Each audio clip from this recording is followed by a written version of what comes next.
Thanks for tuning in to The Real Deal Show, brought to you by eBodyboarding.com and Tribe Boards.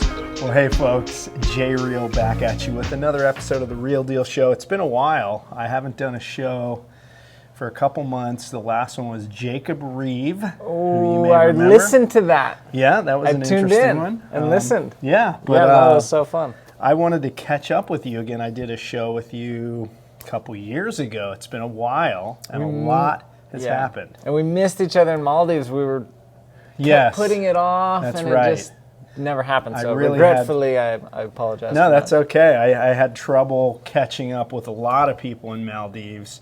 There was some illness going around there last year at that event. A lot of the competitors were down and out, so that kind of complicated matters a little bit. But here you are, you're here and now, and I'm just going to make sure we're all framed up well. I think we're good. Okay, so we're on location right now in Itacoatiara, Brazil. And you've been here a bunch of times for this event. It's the 11th year of the event. How many times have you done it? I think this is my 4th time doing the event. Okay. Yeah. Right on. So we're going to get into that a little bit, but let's talk about what you've been up to lately. I mean, the biggest thing is that you won your 10th world title in Maldives last year, and that makes you the bodyboarder that holds the most world titles by far. And you just seem like you're just going with the flow. You know what I mean? Like some people would be shouting from the rooftops, I'm 10-time world champion. Well, maybe not. Okay, but it's like you're so easygoing about it. I mean, was that a big impact on you? Was that a goal that you had set for yourself? Not like in the way that the stat kind of shows it, you know, like, yeah, I definitely want to accrue accolades, and specifically those just happen because I do these events that I want to do. I want to be a part of these Drop Me events. I want to be a part of the DK World Tour. And so if my results lead to a title at the end of the year, yes, that's great. And yeah, people had been putting that as a barrier to break, that threshold with Stuart holding 9. And so I kind of felt people were a little bit more excited about it than I was. But of course, I'm very thrilled to have that and hold that, probably temporarily, because, you know, records are made to be broken, and Stuart had it for a long time, and I'm holding it lightly now for a little while, and yeah. Well, that's a lot of humility there, because achieving 10 world titles is no joke. And I really, I mean, you say temporarily, I don't see that in my lifetime as something, a record that anyone's going to achieve in our sport. Obviously, Kelly Slater has his 11 world titles. That has to be your next goal, maybe? For sure. To beat Kelly Slater and get 12, maybe? So you got to get 2 more. Yeah. But in Antofagasta, which was the last event on the IBC tour, you and Sammy dueled it out. The waves were pretty bad, but you guys set up a situation. It was just a one-event world title, kind of like it used to be for bodyboarding in general back in the old days, where it was just the pipeline event. So you guys, luckily, they set up a format where you got to do 3 heats. Against each other, which I think is a great idea, given that there's just one event. And Sammy has been a long time sort of a foil to you. Not so much a foil, but a worthy opponent. Sure. A different, maybe a slightly different generation. I mean, that was a great series of heats that you guys surfed. How did you feel about that? Yeah, you know, and just first off, you know, Sammy is an amazing drop knee rider. He's an amazing bodyboarder. He, you know, gives me a lot of credit for being an inspiration. Yeah. So, you know, somebody who is still going for titles, at the same time, I want to be impacting that next generation. I want to be somebody who lends himself to positively impacting the talent of future riders. So for me, it's, yeah, it would be nice to have that title under my name, but having somebody like Sammy get a bunch of titles, that's still great for me because he's a great rider. I have a good relationship with him. I've known him since he was probably like 11. Wow. And ridden with him. I'll reflect on a little memory I have that I recently brought up with somebody. We went surfing and the waves were, let's say they were about waist high. Nice little peaky A-frames. He was probably 12 or 13. And it was hard for me and the other adults that were surfing to get into the drop knee stance. When waves lack a little bit of power. So gutless, yeah. Yeah, but he was getting up drop knee and riding it like an adult. And I've never seen like somebody so young ride in the drop knee stance with such good style and ability. Wow. It's rare to see it in prone. You Yeah. know, sometimes we'll see a young prodigy and you'll kind of be able to tell like, okay, they haven't kind of grown into their body, but that's pretty good for a 12-year-old. Yeah. But he was riding like as good as I could have been if the waves were twice the size. Right. And I Right. was so blown away. I'd never seen somebody ride with such good style and, like I said, ability at that young age. And so, hats off to Sammy. He's an amazing rider. And yeah, I think, the edge he has, it's still in those smaller conditions over me. And so, most of the battles we have had that have been really close or he's come out on top have probably been underhead high, but he's riding those waves amazingly. So absolutely hats off to him. Yeah, so I mean, you guys have known each other for many years, and you have, I don't know how many years you have on him. How old are you now, Dave? 41. Okay, and Sammy's got to be mid-20s, say 25, 26, I'm not sure. And by the way, congratulations to Sammy for taking the world title at Antofagasta, his fifth world title. So he may be the guy that could He's coming up. challenge that 10 world titles, if he sticks with it and keeps doing the tour or whatever events are on offer. But he's, as you pointed out, he's credited you many times with being an inspiration, and there's so many really good bodyboarders from Kaua'i, right? And is there a reason for that? I mean, come on, it's like yourself, your brother, you got Sammy, the Kaua'i Classic guys from back in the day. Yeah. What is Tanner. it? Yeah, Tanner McDaniel, the current men's world champion. Yeah. Yeah, I think it's, one thing is, it is a tight-knit bodyboard community, so there is a lot of support there. There are great riders to look up to.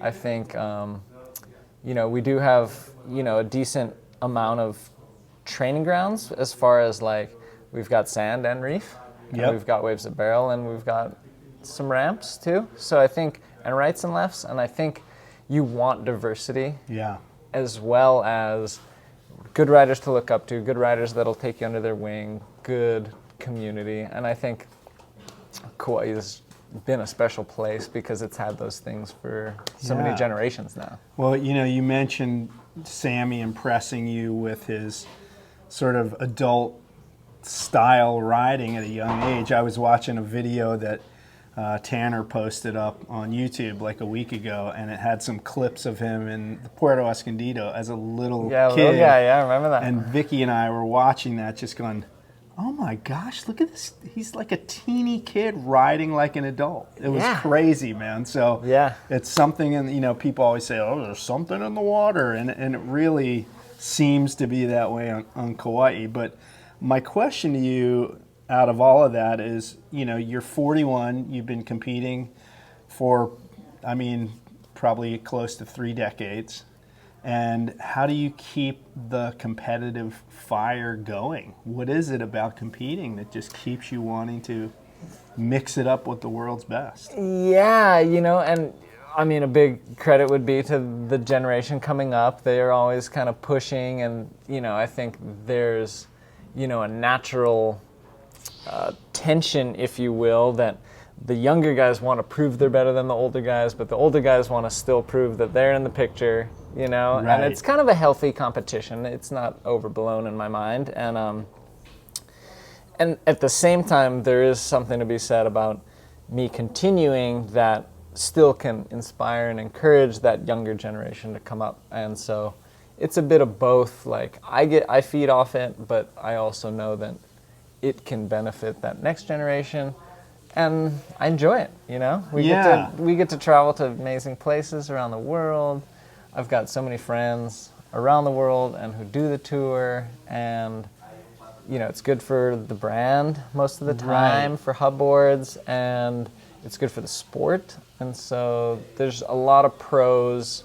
At this point, I'm married but without children, so it's still like realistic to do. Yeah. And you know, the last couple of years has probably been like having that discussion with my wife and like, okay, like no kids this year, should I do the tour? Like, yeah, go for it, honey. So it's like, okay, like that won't last forever. I won't have the ability or maybe the capacity in a family lifestyle to do that forever. So yeah, so that's kind of dovetails into my next question, and that is, you know, to you, competing on this tour is a multifaceted thing for you. It's not just purely that you're competitive or you want to, you know, win contests. It's you enjoy the travel, you have the friends on the tour and in different locations around the world, which all of that is enjoyable to you. Obviously, you're still doing well with the travel, and you know that's kind of taxing sometimes, being away from home and your loved ones for extended periods. For sure. And you're still kind of motoring through that, but you know, there's been some negative talk about the world tour and how it's run and all that, but I think the riders that follow the tour and are part of the tour, they still kind of appreciate that we have a world tour. I don't know, how do you feel about that? Yeah, I would put myself in that category as far as it's not a perfect administration we have operating right now. And if I look back, you know, since 2000 when I came on to the world competitive scene, you know, it was GOB at that point, and I've been through a bunch of different initials. Acronyms. I've been involved in a bunch of them throughout and competed in the tour, you know, maybe not every single year, but during each one of those administrations. And yeah, it's not perfect, but I don't necessarily think that like my participation is like a complete blanket approval of everything that happens in the administration of whoever's operating these events. Yeah. And, you know, again, we come back to, does this benefit me? Does this benefit my sponsors? Does this benefit bodyboarding as a whole? Is this the right thing for me to do this year? Does it sound fun and enjoyable? Right. I come kind of back to that. And, you know, a big part of this year was, as I said, you know, discussing that with Evelyn and kind of coming to the conclusion that, yeah, there's probably not a ton of more years in there for me, but I do really want to give it my all at least one more time for the men's title. Yeah. And hey, the administration might not be perfect. It's not about the administration. It's about what I want to be able to hang my hat on. And so at the end of my career, I can at least look back and, you know, say that, hey, I gave it my best, whether I got that men's world title or not, or whether I got the 12 DKs or whatever the numbers turn out. Right. I want to be able to just be like, hey, I gave it my all. Sure. And that's what I could control. I couldn't control the judging or the rules or which event got canceled or these other things that are happening. Yeah. But I can control what I'm bringing to the table. Right. And I want to be proud of that at the end of the day. Yeah, I love that. You know, and it's, I mean, like you pointed out, all the way back to when I did the tour, it was the GOB, and it's never been perfect. Every organization, every acronym, GOB, IBA, APB, whatever, now IBC, there's always been a few issues, you know, but for sure, it's really, when it comes down to it, it's bodyboarders trying to do right for the sport in my eyes. Yeah. And they're working with so many different factions in these different locations. Absolutely. Promoters, municipalities, you know, governments, national governments, local governments, and there's a lot of moving parts that the general public doesn't see. Absolutely. I don't want to make this like a positive piece for the IBC because this is about you, but in my perspective, and I know some of the people that run the tour, their hearts are in the right place in my eyes. They want to do right by the sport, and a lot of them sacrifice a lot by, doing these trips and being away from home. And anyway, I'll get off my IBC horse and we'll get back to you. So you mentioned something. You're 41, you said, I don't know how many years I have left. You're still obviously at the very top of your game. Thank you. And have been for many, many years. And, between you and Jeff, he's 48 now, right? I think he'll turn 48 this year. Yeah, okay. So he's, you guys are, I love how you said you think. You're not sure how old he your might brother be 48 is. right now. I think he's 48, but Jeff will correct us on that if we're wrong. And, you guys are obviously pushing. I mean, there's a lot of older riders who ride well, but you guys are at the top echelon of the sport. What is it about you physically that keeps you at the top level of the sport? Do you do some training outside of just going bodyboarding? Talk about that. Yeah, and thank you for those kind words about Jeff and I. And I would agree, and I even look to Jeff and just, I'm blown away. And when I see him riding pipe and backdoor and still putting on the performance of the winter in the bodyboard, maybe even the whole category, that gives me hope like, well, I've at least got a bunch of years left. That many more left because he's still killing it. And I think we're both blessed with, great genes. We have very healthy parents who are active. I think bodyboarding itself can lend itself to a very healthy lifestyle. Yeah. I think there's something to be said about just marinating in salt water for hours at a time and being in the ocean and being joyful. I think those are all going to lend themselves to youthful and anti-aging. Right. But yeah, I definitely try to eat healthy. I try to have correct movements. And so that's more or less like, I wouldn't say... Yeah, what do you mean by that? Yeah, not like stretching or yoga, but it's like, whether it's exercises or just like postural positions and movements that just coordinate the body into basically what you would do in PT after an injury, where you're trying to regain the mobility of whatever joint or muscle. But you could do that in a proactive sense as well. PT would be a reactive, and there's going to be different forms of PT. And so I would kind of categorize what I do as kind of proactive. I'm always trying to move my body in a way that encourages the correct movements that kind of maintains stability. And so I hopefully do less reactive and less recovery-based stuff and more of a general like, I'm already moving good and I'm pain-free. Let's continue that. Right. So you're mindful, like let's say you're outside and you got to move a bag of dirt in your yard. You're not just going to reach over and grab it and fling it. You're going to like rotate your body, face it, bend at the knees. You're careful about your movements. Yeah, and trying to engage the muscles that are meant to aid in that, process. So you don't pull a muscle or tweak yourself. I think that's smart. So I have a great trainer, Dustin Dilberg with Pain Free Kaua'i, and he does, whether it's Egoscue therapy or, what is Ryan Hardy he's doing now? Foundation. There's various categories of these functional movement. Yeah. Functional medicine, functional movements, kind of that kind of direction. Yeah. Wow. It's changed so much from back in our day where you just went bodyboarding every day and that was it, man. Or if training had to be with weights at one point, and calisthenics was even this like, wait, you can train without weights? Right. And we've come a long way from there, but yes, I think we're still moving in a good direction there. Yeah, how much, let me ask you this. Do you feel any different at age 41 than you did at 21? In other words, do you see any physical decline at all? Yeah, for sure. Okay. And I think whether it's tenderness, of certain joints comes on more so, or it's maybe getting a little more achy, or noticing, places that, I have deficiencies where, maybe I'm not as strong there, or I need to get that muscle group going better to support that joint. Or, sometimes, if you're talking about like a vehicle, Just gonna tilt this up a little bit.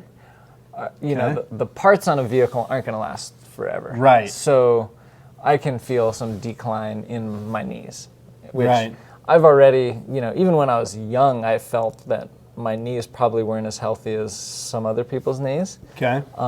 Running has never been comfortable for me. And so, if I'm competing in really small waves where I have to exert a lot of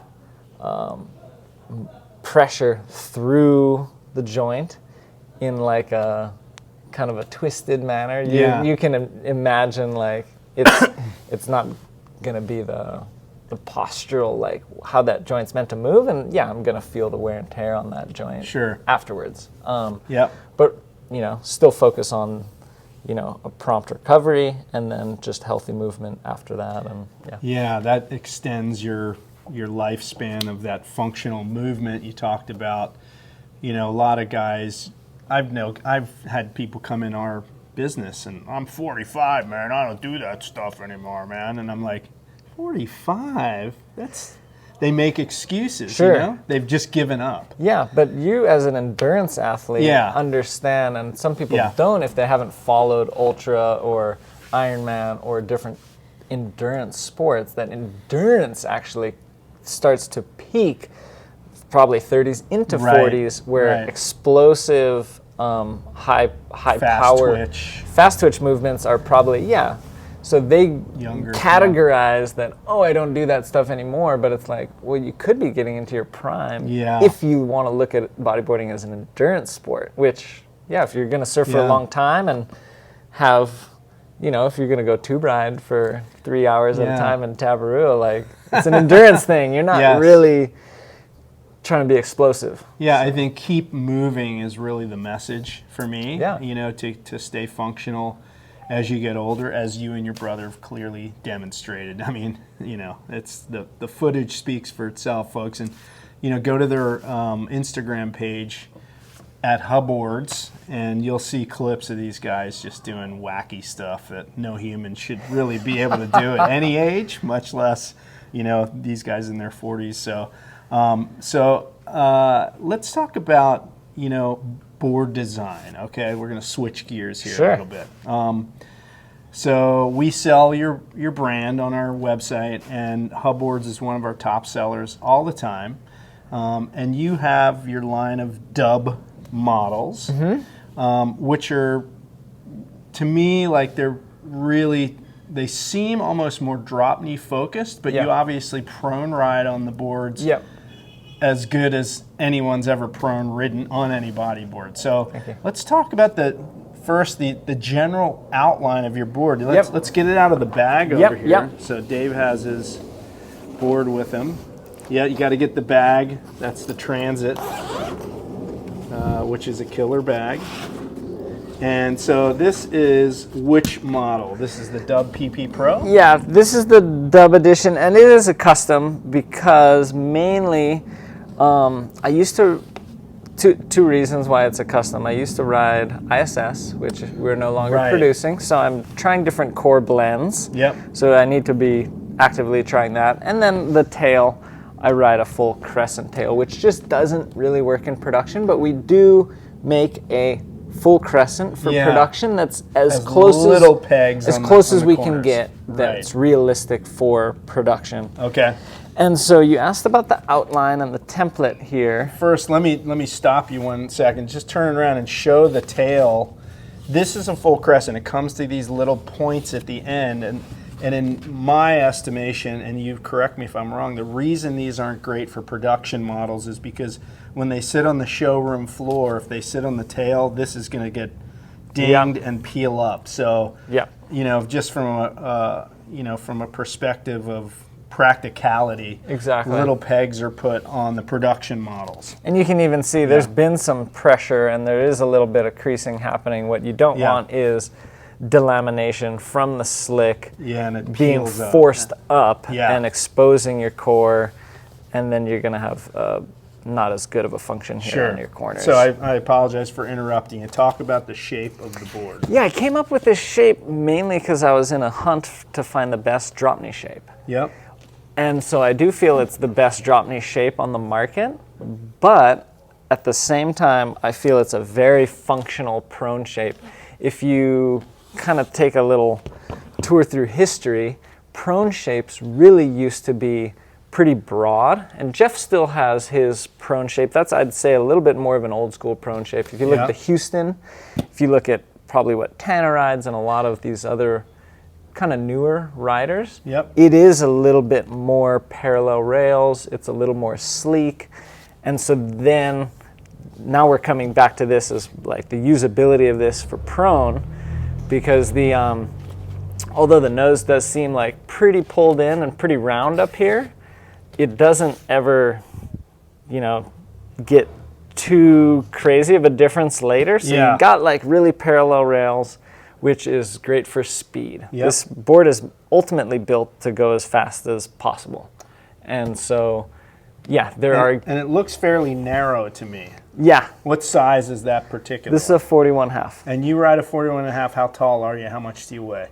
I'm probably just a little under 5'11", 145. Okay, that's interesting. You know, to me, that's a small board for someone your height, especially for drop knee. But do you ride bigger boards and bigger surf? No, I ride this. Stick with that at Pipeline or wherever. Yeah. And so anyway, I got off the track there, but yeah, so you're on a 41.5, and what's the internal construction of that? This is now a quad core, which is our blend of 2 layers of PP and a mesh in between and a mesh at the bottom. And different densities of PP, is that right? This density, I believe, is 1.9. Okay. Which is high density polypro. Which is the high density polypro. So it's just a little bit more rigid than I'd like, but it rides really well. I didn't use this in Chile. Okay. I'm using this typically because Itacoatiara has just a little bit more bump on the face, and and the water's warmer, and so I want to cut through that bump, and I don't want to be affected by it. Where sometimes the waves in Chile, there could be some bump on it, but there's also some smooth sections, and I kind of want to. I like a little bit of flex.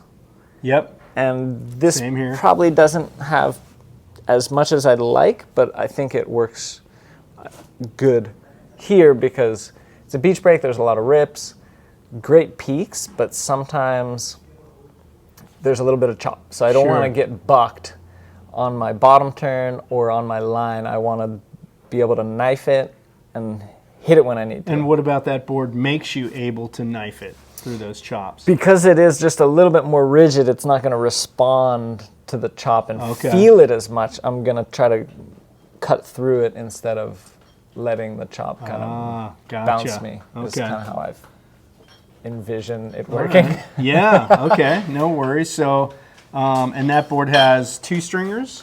1 stringer. Oh, it's a 1-stringer board. Yep. Now, you mentioned, you guys used to use ISS, and other companies did as well. It seems to be going by the wayside. It's like not many brands use that anymore. Was it strictly a sales thing, like just people weren't buying ISS boards? I'm not sure the reason for the company ISS pulling out of the facility that manufactures our boards, but that's at least the context that I understood. The company who does ISS is no longer allowing production of their product at the facility that produces our boards. Wow. So from my understanding, and I don't know the details behind that decision, but I just know it's no longer available for us because we produce it. Did you like the ISS system? I really liked the ISS. For the main thing I really liked about the ISS was how the board felt brand new. It had a little bit of flex. but I was never worried that it would get too much flex because I could adjust the stringer if I needed to. Yeah. But realistically, I could use soft stringer in an ISS for probably 8 to 10 months, the same board the whole year, riding it as hard as I do, and maybe I'd shift into the medium for the final month or two if I needed to. But I've ridden ISS boards for at least a year, over a year. The only reason I'd changed because Hubbard's had new colorway coming out. Right. Wow, that's interesting. So yeah, because you could just swap out the stringer. But yeah, to me, like the whole problem, we had trouble selling them is the cost of the stringers. You know, I think that was in the $70 to $80 range for one stringer, which was prohibitive for a lot of people. I agree, and in my analysis, that was also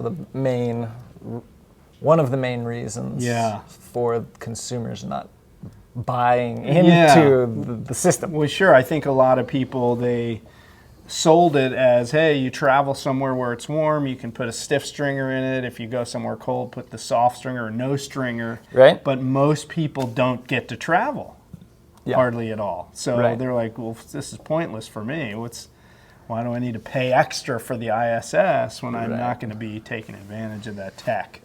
Yeah. You know, anyway, that's my thoughts on it. Okay, so you have another board over here too, which is very different from the one you just showed us with the full crescent. It is. And this, talk about this one. This is a different shape, bat tail. Tell me what the theory is. Yeah, so this shape is kind of closer to your, I'd say, late 90s, early 2000s prone shape as far as it's got a broader profile. You see that nose is wider, the wide point comes out. It is wider as a whole, but you know, it doesn't have like too round. It's not like teardropped or anything too crazy. It's still going to go really fast. It just allows like a little bit more area there. I find this board is better for projection. Okay. And what's the name of this model? This is we would call it the PE Deluxe. It only comes production in a PE. Right. And that's the only time we sell this shape, but this is kind of an older board. It still has the ISS. Yeah. I'm not using it with PE, obviously, because it has the ISS. It's PPs with mesh. But the stock model is a PE version, but that shape, basically. Yeah, but this shape, and something I'm just so thrilled about is this this dovetail. We call it the dovetail, and it's a crescent bat. Obviously it is a bat tail, but if you look at it from this angle, it's cut as a crescent. So you can drop knee. Not for the drop knee, but just for comfort of like how it feels. Yes. And it's super comfortable, and I think you're getting a kick out of it because sometimes the bat tail that would hit you in the wrong spot. Exactly. Man, this thing right here. But this shaved off adds a lot of comfort and functionality without having your stuff get banged up. Right. But you still have the profile of the bat, and this is what's going to contact the water, and this is where you're going to get the advantages of the bat tail.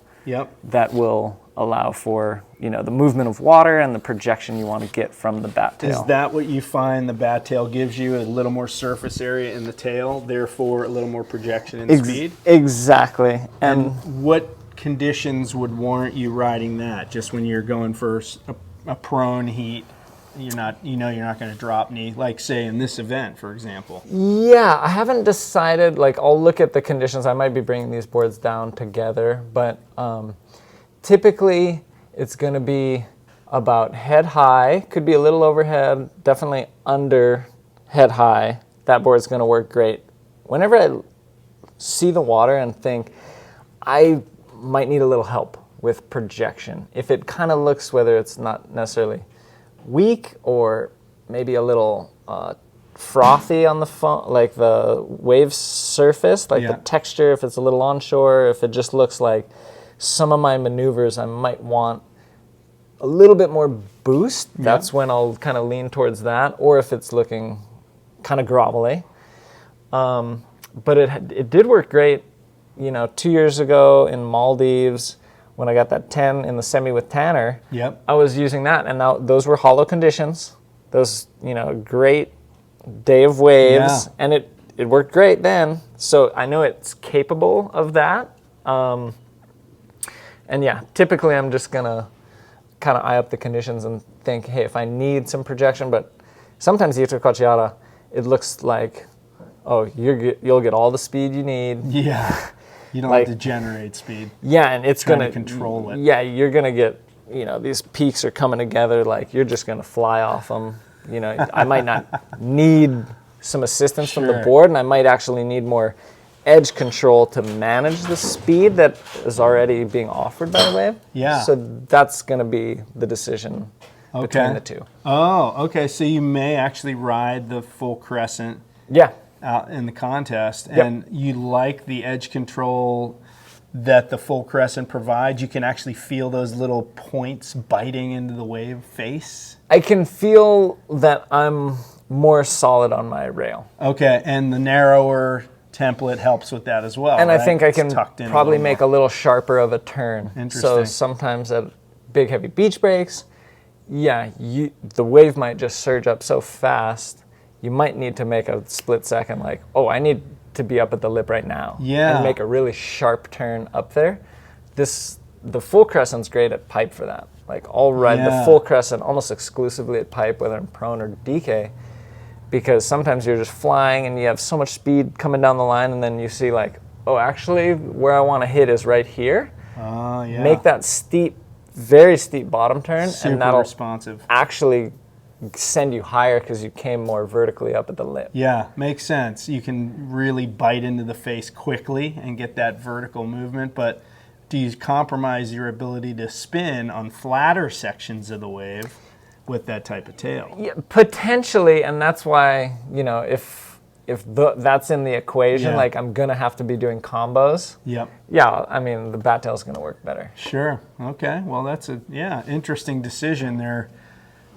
To me, very different boards. I mean, those two tail designs alone Sure. have a different ride, but it's good that you're so familiar with each. You can literally decide right before your heat which one you want to get on, and you can adapt to that. I mean, that's the mark of a true pro, which I like. And something that's kind of interesting, and I brought it up with Tristan on our flight over, is my prone riding has adapted to that shape, that 41.5 Okay. DK board. Yeah. I've ridden it for probably 20 years almost, like Wow. that same shape. Yep. And at first, I wasn't managing to do good air reverses. The tail was biting, and I was throwing spray. Every Yeah. time I went up to the lip and wanted to do an air, I was throwing some spray and doing a kind of a bash reverse, and I was like, no, I want to be getting in You the got to air. release it. You want to be able to release that tail. And not over pipe. time, I've been able to develop that. Even if it wasn't intentionally, I can Yeah. get that board up and out now. Right. No problem. Yeah, well, we've seen it. for But sure, yeah. but when I first started riding it, I couldn't. Huh. And so over time, I've adapted my riding to that board instead of nitpicking, oh, my equipment's not perfect for this. Yeah. That's something I'll just throw out there when talking board design to people is, yes, sometimes you want to adapt your equipment to your riding, but other times you might need to do the adapting if you have a board that Yes. works 90% of the time and you find like, actually, I need a board that does just a little bit different. Well, maybe stay on that board that works 90% of the time and make it work. Or Yes. allow the board to dictate how to do that maneuver. Maybe you learn to do a roll in a certain way and now you're riding a board that does something different. Maybe find the way that the board wants to do the roll. Yeah. And I think in my case, I can say that I've developed a technique of lip projection that's probably a little different than other people's. And I think it's benefited me. And I think I'm hitting the lip a little differently than other people do. And it's because Yeah. the board taught me how to do that. Interesting. That's a good point because back in the old, I keep saying back in the old days, but one of the team riders when I rode for Maury was Lance and Ron Quilio, great rider of the Yeah. 90s. Yes. And, he would get custom board shaped. He would ride them one session and decide right then and there if he liked the board or not, and he would ditch them if they didn't work for him in that one session. And Sure. I always scratch my head because what you said, ride the board for a few sessions, for a while, a Yeah. month or whatever, and your riding will tend to, I mean, if you have any level of skill in bodyboarding, which of course all the top guys do, Yeah. your riding will mesh with that board, and eventually you may have to adjust your technique. Usually it's subconscious. Yeah. And eventually, as you pointed out, your riding adapts to the board and you figure out how to make it do what you want it to do, right? Yeah. So, yeah, that's a really valid point, I think. That a lot of people, they don't listen to their brain, or they do listen to their initial brain. Oh, I had a bad session on this board. It's the wrong board for me. Give it a chance, right? Yeah, give it a chance, and nothing against custom boards. I think if you have access to a custom shaper, that's great, and they make great products. All the custom guys out there shaping, kudos, hats off to you. This isn't a bash on customs, but I think people have this concept that I need a custom board to perform better, or I need something different that the marketplace doesn't have. And maybe when you began and there was the board restriction and pipe, you had to ride the Mach 7 at pipe. Valid point. We need some different boards. And the riders spoke up and they did the whole thing and the board restriction got released. Yep. But once that marketplace opened up, and now we have a lot of really good stock production templates, not only in our brand, but around the marketplace, you can find something that's built just for you in the marketplace. I'm just kind of throwing that out there. Yeah, I agree. Nowadays there's so many brands and so many different designs for little kids, big guys, tall people, hefty people, whatever. There's a board for everyone. Absolutely. In the marketplace, out of a stock model, you can find usually something that's going to work for you. Yeah, valid point. I wanted to talk briefly about, we've talked about your tour life. Obviously, we talked board design, but let's talk about the balance that you have in your life. So when you're back home, you were really involved in the breadfruit. Sure.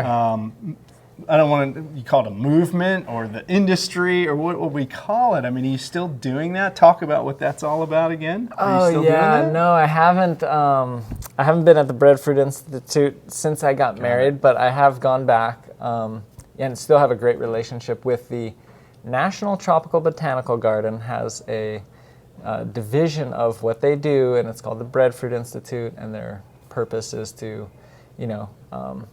get breadfruit kind of out there more, and ultimately it's like solve world hunger with breadfruit, and it's a very noble mission.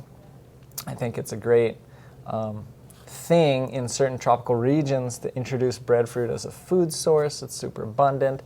I had a great time with the Breadfruit Institute. I thought it fit in my life at that time just so well, and it was just an amazing adventure. I still am an advocate for breadfruit, still love it, still love what the Breadfruit Institute does, as well as the whole NTBG, National Tropical Botanical Gardens. But that was a great time in my life when I did have a little more free time. Yeah. And then I got married, and a lot of that free time is spent with your wife. Is reduced, because I want to spend time with my wife. And but I'm still involved a lot with volunteering. So typically I'll be volunteering with either my church or at another church with youth.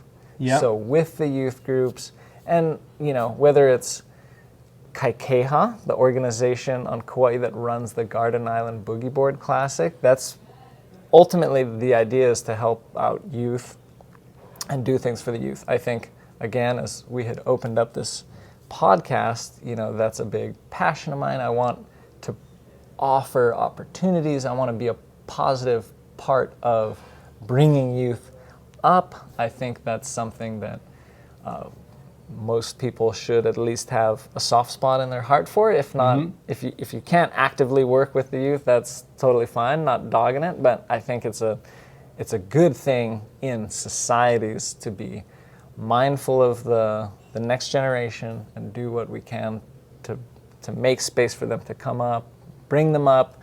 And so that's something I still do quite a bit of, still very passionate about the youth and just trying to make it the world a better place by Yeah. letting them come and make it a better place. Not necessarily all about me, but let's all work together and bring up that next generation. That's noble of you. And you mentioned, we were in the water yesterday, you mentioned occasionally you jump in with your wife she's in the film and TV world, and you do little odd jobs here and there. Yeah, sometimes right? production work will come to Kaua'i, which is pretty classic, and so sometimes they'll be on offer, PA positions, and I realized, and one of the on-site medics was telling me, like, if I just got like a CPR certification, I could even do just a little bit more in that field of just being, on-site safety for filming in the water, or whether it's other things where they need somebody actually in the water as an extra or whatever. So I haven't gotten that far yet, but it's just something. Yeah, it's on the back burner. You can something nice to have if a production comes to town and they need some help. I got free time. Yeah. Pick up some side cash. Yeah. Okay. Along those lines, let's move forward 10 years from now. You'll be 51. Where do you see yourself? Or have you even thought that far in advance? Yeah, no, it is a good mental exercise for sure. I think still heavily involved with hub boards, of course, and just building and trying to keep that brand going strong. Definitely involved in bodyboarding, whether it's locally with Kaikeha alone, or whether it's still occasionally appearing on the global scene would be really cool. But I think I'll stay kind of fluid with the opportunities that kind of come my way and present themselves. And potentially there'll be a family besides just me and my wife at that point. We'll have to wait and see. Yeah. But yeah, those are kind of fun. But I'm pretty sure I'm still going to be bodyboarding. Yeah.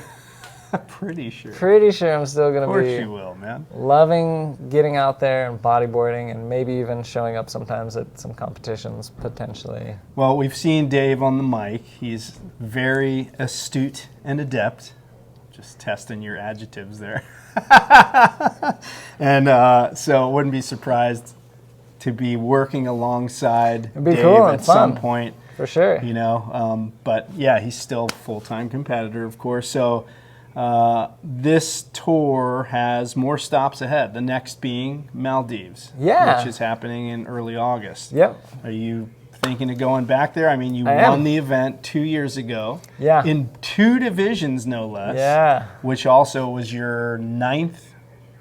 No, that was your 10th world title. No, that was your 9th. Last year, you won your 10th. Yep. You won it in the drop knee last year. Yep. So 2 years in a row, you're the drop knee champ of that event, but no drop knee division this year. Yep. So you're going to try to get back your men's title that you won 2 years ago? That'd be great. Is that the plan? Are you going to go to that event? That's the plan. I'm planning on doing that event, but we've only gotten confirmation while we've been here in South America. Right. So my focus is still to see this leg of the tour through, not get too distracted about what's afterwards, because I don't need to make those decisions right away. Sure. Those can wait a week. Yep. And but yeah, I'm assuming that I will be going there and do intend to go there. Yeah. And just gonna finish out this leg of the event before, of Sure, the world focus tour on before getting my tickets and getting in the groove. Yeah. But I'd love to go back to the Maldives. Great place, love it. Have had competitive success there. Would love to have more. You've made a lot of friends there. Sure I have. always see videos of you like riding on the back of people's motorbikes So and having fun. Meals with the locals. Yeah, they love you there. I love so them too. They're so great. They'll be stoked to see you back Yeah, there. and I've reached out to a lot of them just to touch base and hey, I heard it's confirmed, and so So feelers are out there. I'd love to reconvene with all my local buddies in the Maldives for sure. Now, it's obviously Jeff has kind of stepped down a little bit even more from competing. He's always kind of done a few events here, but this year he's slated to do the Shark Island Challenge, but he's in Europe fulfilling some commitments for Hubbard, doing some promotional stuff over there.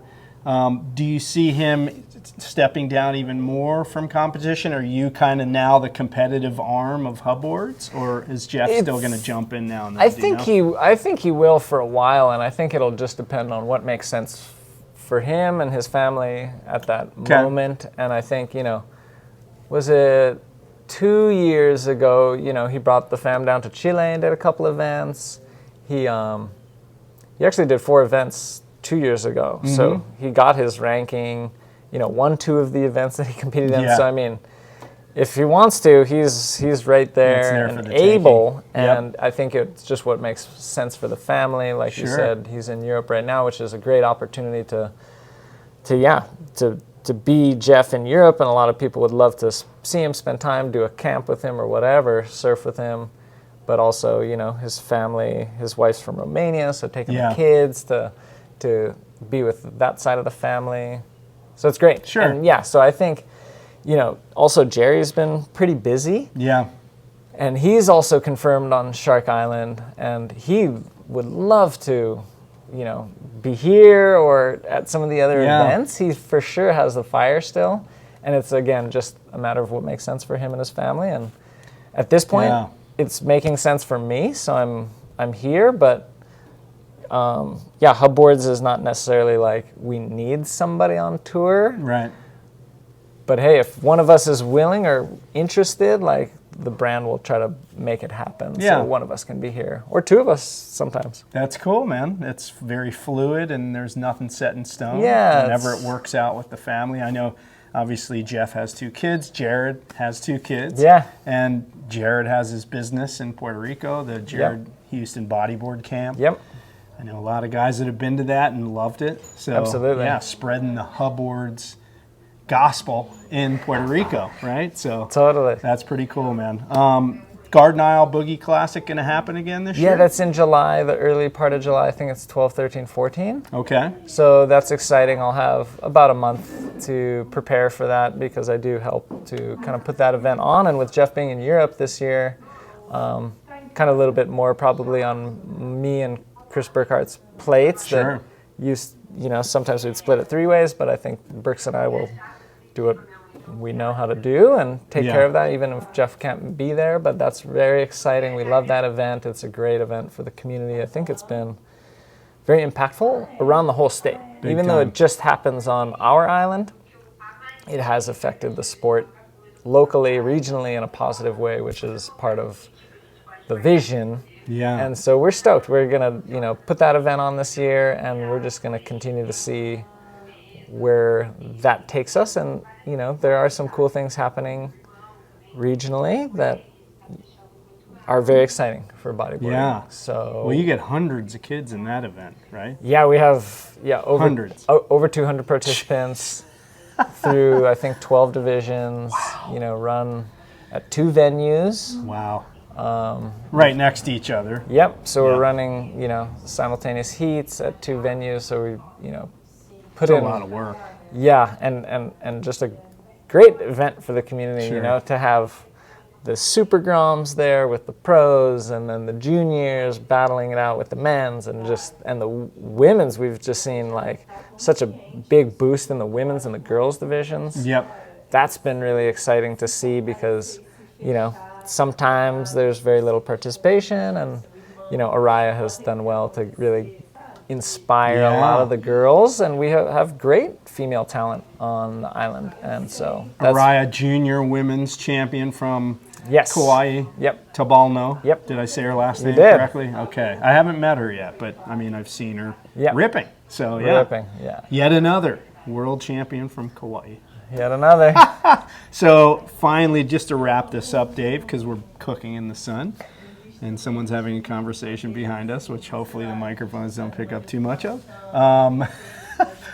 Plans for Hubboards? Anything new that we should look out for in 2024 when we're recording this? Do you have any new products, or are you just going to kind of, go with what works? Oh, look at this. We do have a new product coming out very shortly. Maybe even before this airs, we'll see. But traction. We're super excited about it. Jay and I and my brother and us old timers used to use this stuff many years ago. That's right. And That's right. yeah, Jeff and I, Jeff had the idea, hey, let's look into this. Maybe it's something we could bring back if it works for us. Right. So we started to prototype it and came up with a very specific design of how we felt it would be the best for us, but the most applicable product to work for others as well. Yeah. And so that's something we do with all our products. First of all, it needs to work for us. Yep. But at the same time, we want to make sure that it works for as many people as possible. And yes. A little caveat, it can't work perfectly for everybody. That's just the nature of products. And so we try our best to make products that work for as many people as possible, as best as they can. And you can be assured they work great for us, if that gives you any consumer confidence. Yeah, so 2 questions about yes. that. The grips. You had to, make some sort of CAD drawing, I suppose, with what is that angle? Yep. Because there's different nose widths, right? And in some noses, that angle's bigger or smaller. Yep. You're trying to find somewhere in the middle that's going to work for every board, right? Exactly. So. And, I think, these were the same product, and these shapes and the noses are pretty different, but you can see that they're fitting together pretty well. Yes. And they're small enough pieces of the traction material Yep. that they are a little pliable. So you can kind of fudge and kind of squish it a little bit, or even stretch it a little bit. So that is kind of an option. And these are the smaller pieces. Okay. They're gonna have different sizes. Each set will come with 6 pieces. Yep. 2 of 3 different sizes. Interesting. So you can find the traction that fits your grip, because people have different grips on the nose. I tend to grab that whole corner, and this works great for me. Some guys are grabbing the rail more. Some guys are more on the nose. And so you could run a longer one here if you're on the rail. Yes. You can even just run one, you flip it, and that corner is still going to fit the shape will still fit that corner. And some people are potentially even going to run them down the rail somewhere if they want to. So we're really excited for this new product to hit the market this summer. Well, the cool thing is I'm going to drop a link at the top of your screen right here for my body positioning on the board how-to, because a lot of people, they put their hand in the wrong spot on the nose. Mm-hmm. You can see Dave has those in the corners of the nose, and there is a reason for that. So watch that video link that I just posted at the top of the screen for more information on that. See, you helped me promote one of my other videos there. Okay, so I'm going to let you get back to whatever it is you were doing before you took the time to sit down with me here, Dave, and I really appreciate your time, as always. Thanks for having me on the Real Deal podcast. No worries, brother, and we're just a couple days away from this contest resuming. Of course, Dave, I believe you're in the first heat of the next round. I am. Which I will be commentating, so give me something to shout about. I'll do my best. I look forward to it. So that is it for this episode of The Real Deal Show. If you liked this, you watched it on YouTube, give us the thumbs up, subscribe to our YouTube channel. If you listened on the audio podcast, I hope you enjoyed and this helped you to pass time while you're lifting weights or running or driving or whatever it is you do when you listen to audio podcasts. And as always, folks, we sign these off with, I'll see you in the surf.